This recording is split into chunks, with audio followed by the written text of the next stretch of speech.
Let's bring you an update from Russia's invasion of Ukraine now. The head of the UN nuclear watchdog, Rafael Grossi, has said that Ukraine's embattled Zaporozhye nuclear plants faced a perhaps more dangerous phase after seeing increased military activity and damage to the surrounding area during the visit to the site. Mr. Grossi said working out an agreement on the protection of the plant has to be stepped up.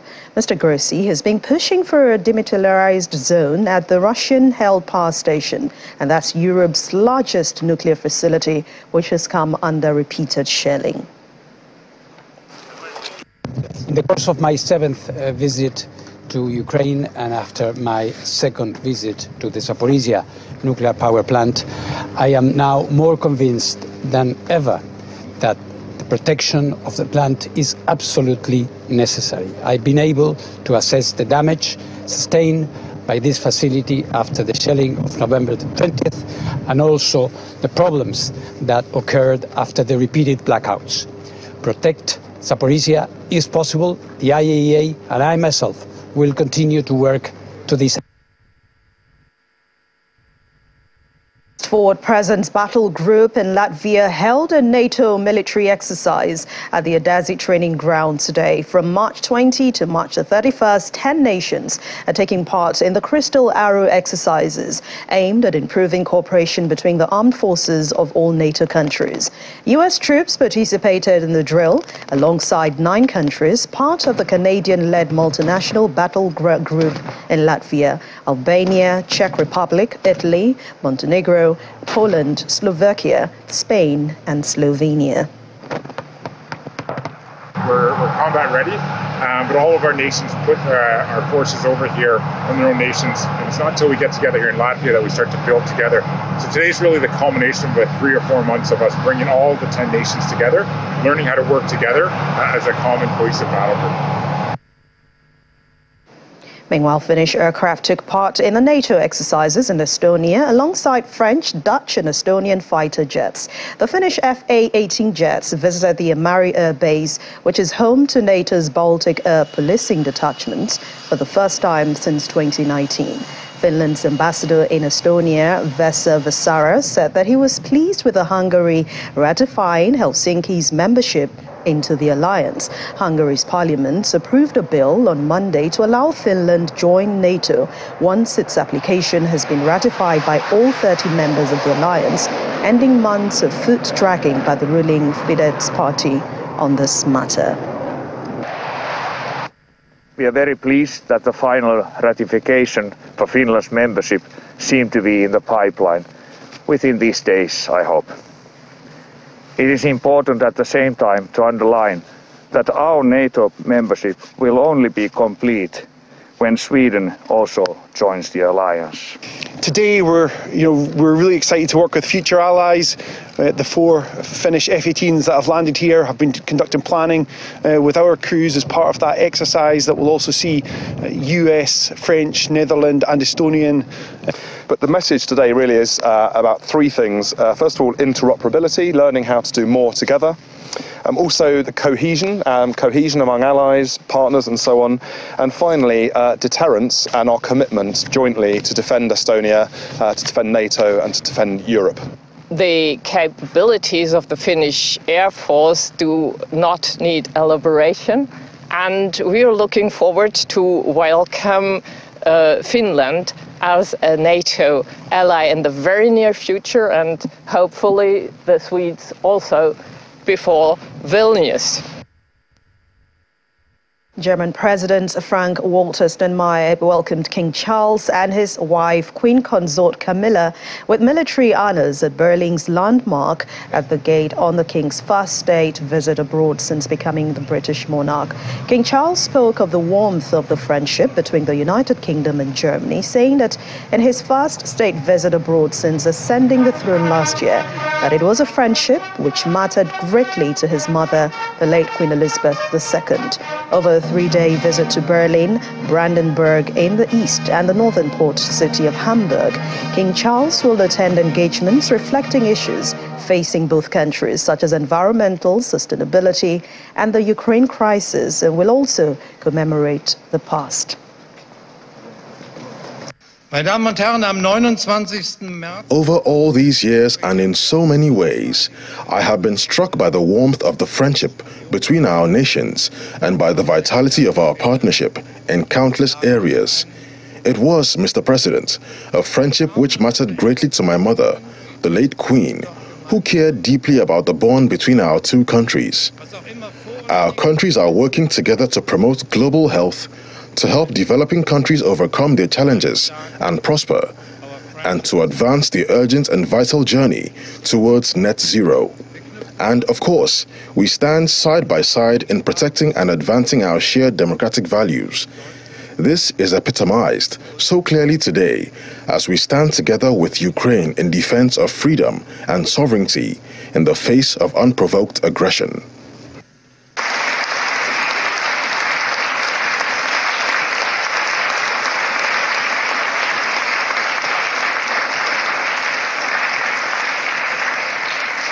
Over all these years, and in so many ways, I have been struck by the warmth of the friendship between our nations and by the vitality of our partnership in countless areas. It was, Mr. President, a friendship which mattered greatly to my mother, the late Queen, who cared deeply about the bond between our two countries. In Germany, following the sadness of her death last year, our countries are working together to promote global health, to help developing countries overcome their challenges and prosper, and to advance the urgent and vital journey towards net zero. And of course, we stand side by side in protecting and advancing our shared democratic values.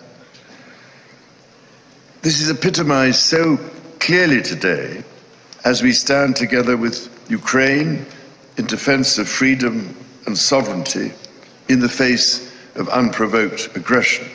Zum Wohl.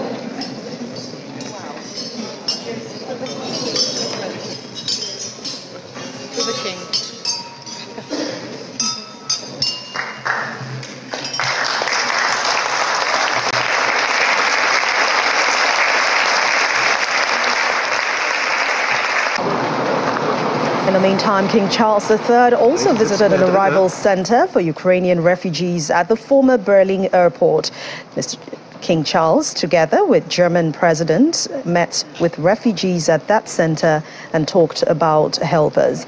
He was accompanied by Berlin's Mayor Franziska Giffey and German Interior Minister Nancy Faeser.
Well, down here in Africa, the United States Vice President Kamala Harris has arrived in Tanzania on the second leg of her first tour to Africa.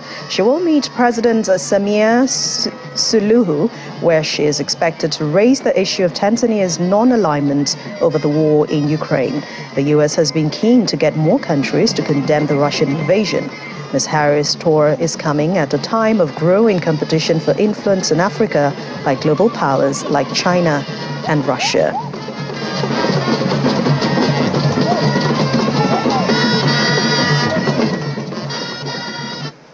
Let's now join security expert Chidi Nwanu. Joins me now from London. Hello, Chidi. Thank you for joining us on The World Today. Good evening. Thank you for having me.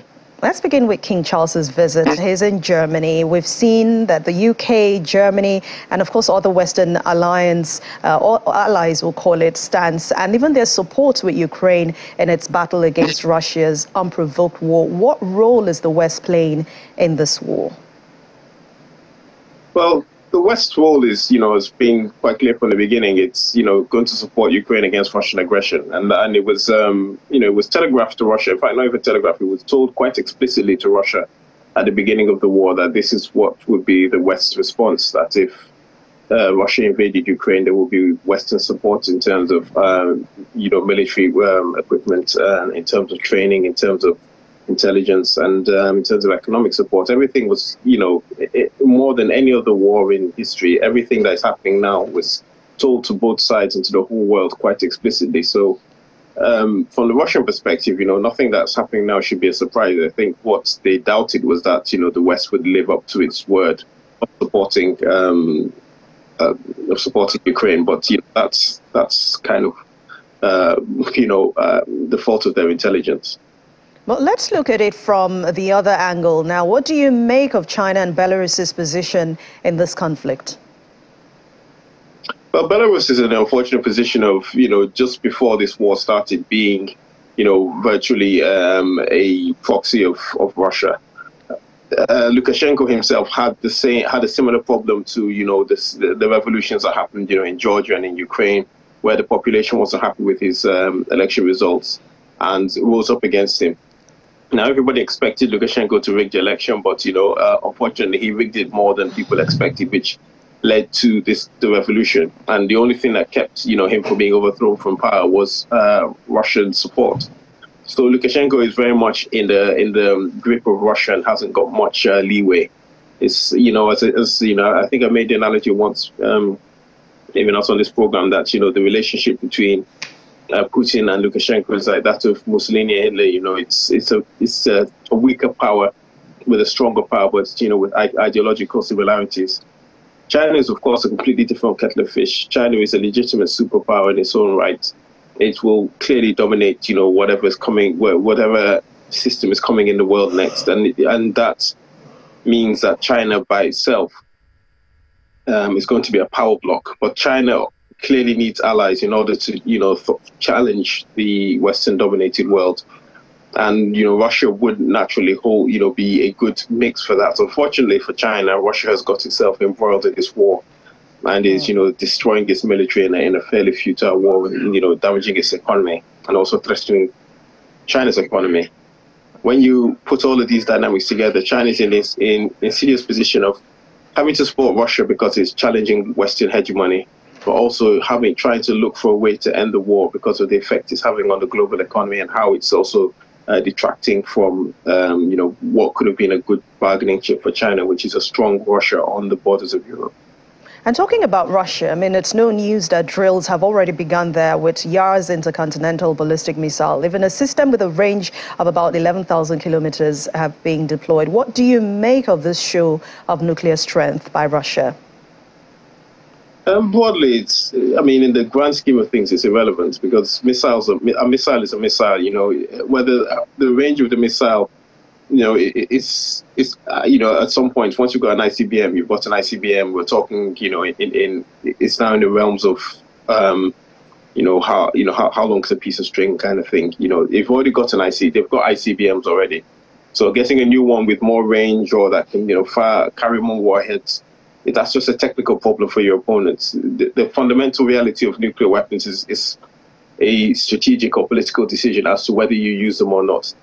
And the moment you use a nuclear weapon against a nuclear power in particular, or a country allied to a nuclear power, you're going to get a nuclear response. So unless any country, be it the US, the UK, Russia, China, has managed to devise a way to stop nuclear weapons from, coming into their airspace or into their countries, nuclear weapons will never be used. It's just, again, saber rattling. The interesting thing is that you always know when Russia is maybe, would I say, struggling or about to transition from one phase of this war to another because they up their nuclear threats and their nuclear rhetoric. they'll start talking about, deploying nuclear weapons to Belarus or, updating their nuclear doctrine or testing a new missile. It's just another way of Russia dominating the information space and trying to shape perceptions and limit, support for Ukraine. But in reality, it doesn't change anything on the ground. So anything on the ground doesn't change, but Russia has said that it will resort to nuclear use. It means that Russia has taken it a step further by stationing tactical nuclear weapons in Belarus to protect its sovereignty, territorial integrity. Also, they're saying it is to ensure the safety of the Russian people. What are the implications if Russia eventually uses these nuclear weapons, which no one prays they do? As I said, I've said, everybody go chop the breakfast. That's the thing. Fire nuclear weapons. They will fire. The US and UK will fire back, and then we all die. So this is why I say when Russia makes these threats, the first time you make the threat, it has significance, but it's kind of once somebody tells you, well, go ahead and do it, then there's nothing else you can do. Either you fire your missiles or you don't fire your missiles. Now, why this threat is technically empty is because just before the Ukrainians, conducted their counteroffensive in Kherson and in Kharkiv, the Russians annexed those three territories and declared them to be Russian territory and all the people there to be Russians.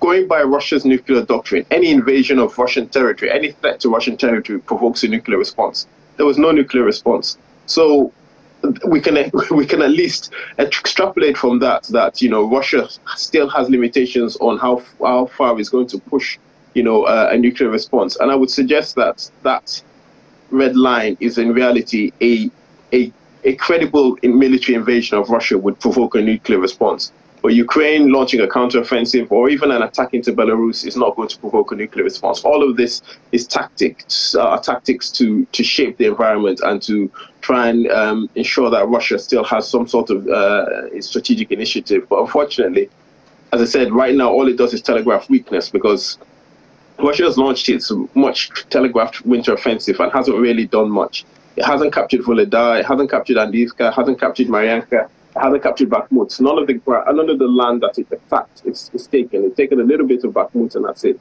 Right now we're going into spring. This is a bad time for offensives. In a few months it will be summer, the ground will be hard, the rivers would have shrunk in size, and the force with the military strength will then launch an offensive. Russia doesn't have that strength because it wasted it during its own offensive. So it's going to be the Ukrainians. So all you're seeing now is the Russians preparing the ground to try and intimidate the Ukrainians not to launch a counterattack. All right. Well, we hope this breakfast is never served because it will be a horrible one. But do you think that this war can be ended diplomatically? And we've seen the Kremlin spokesperson talk about hybrid war being waged against Russia by the West, that it will be a long-standing one. It's going to take a long time. But do you think that this war can be ended diplomatically? Yes, all wars will end diplomatically. Even, the Nigerian Civil War, after the, heavy fighting and, the defeat of Biafra, both sides sat down and wrote out a piece of paper and agreed on terms and conditions, and the war ended. So this war will end exactly the same way. People will sit down and talk, about what they can agree and what they won't agree. Unfortunately, that will not happen until one side has been militarily defeated or both sides have accepted that there is no path to military victory. And right now, neither side is going to agree to that. Both sides believe that they have the capability to defeat the other. All right. And finally, before I let you go, Chidi, as a security analyst, do you think that Russia's military is performing poorly in this war and vice versa? Yes. Russia's military, to those of us who, maybe follow these things, has been very disappointing. Before this war, Russia had a lot of innovations in terms of its organizations, its task org, its ORBAT. In terms of weapon systems, the Russian ORBAT, from a military point of view, is quite interesting. The battalion tactical group system was quite, an innovative way of deploying maneuver forces. But we've seen them not use their forces in the way that their doctrine, and their organization would have indicated. And even when they've tried to do it, they've done it quite poorly, and they've not shown that kind of skill that we'd like to that one would have expected to have seen. At the same time, one shouldn't kind of completely write off the Russians. They have in their own way adapted, and they've gone back to a form of warfare that they're very comfortable with, which is the overwhelming firepower kind of warfare.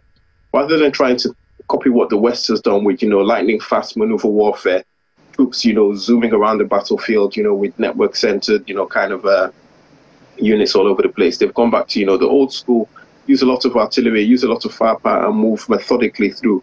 Now, it's not pretty, it's not dramatic, it doesn't win you great, no one's going to write great war stories about you, but it's effective, as we saw last year in the Battle of Donbass, where they captured, Donbass, and also as we've seen this year with the very slow but methodical capture of Bakhmut. The problem with this system is it's very expensive in resources, not just men, which it is exceptionally expensive in. It's costing them a lot of men, but also in terms of equipment, tanks, artillery, trucks, fuel, all of that's being used up. And as you can see from recent pictures, Russia is having to go further and further back into their stockpiles and bringing out old trucks and old tanks in order to support their forces. So as much as it's having a terrible effect on Ukraine, it's having just as bad an effect on Russia. Thank you very much, security expert Chidi Nwanu from London. Thank you, as always, for your time on The World Today. Thank you very much. To other stories, U.S. President Joe Biden has announced new funding to bolster democracies around the world amid criticism that his administration has made little progress in advancing human rights and democracy as a focus of its foreign policy. Mr. Biden announced he planned $690 million in funding to help fight corruption, to help support free and fair elections and advance technologies that support democratic governments at a second White House-led summit for democracy. Meanwhile, Ukrainian President Volodymyr Zelensky at that summit pleaded for more weapons to help defeat Russia. And liberty everywhere in the world. And with it, anything is possible. Without it, democracy is hard work. The work of democracy is never finished. It's never laid down and that's it. All you have to do. It must be protected constantly. We have to continually renew our commitment. The enemies of freedom is always fresh. Ukraine knows what it is to fight for democracy right now, and let our experience of preserving freedom during total war help protect the free world. Each of your peoples.